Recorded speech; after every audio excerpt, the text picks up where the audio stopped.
సంగారెడ్డి జిల్లాలో హైడ్రా దూకుడు కొనసాగుతుంది. అక్రమ నిర్మాణాలను తొలగించేందుకు హైడ్రా ప్రత్యేక చర్యలు చేపట్టింది.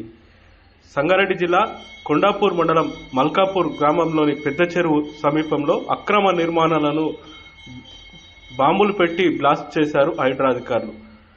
పెద్ద చెరువు శిఖం భూమి కబ్జా చేసి అక్రమ నిర్మాణాలు చేపట్టగా హైడ్రా అధికారులు నేటి ఉదయం పెద్ద ఎత్తున బలగాలతో చేరుకొని ఒక పెద్ద బిల్డింగ్ కు బాంబులు అమర్చారు.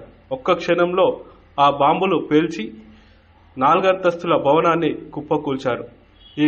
ఈ బాంబ్ బ్లాస్టింగ్ లో శిథిలాలు ఎగిసిపడి ఒక కార్మికుడికి గాయాలు కాగా వెంటనే ఆసుపత్రికి తరలించారు. హైడ్రా దూకుడు వల్ల అక్రమ నిర్మాణాలు తొలగిపోతున్నాయని స్థానికులు తెలిపారు.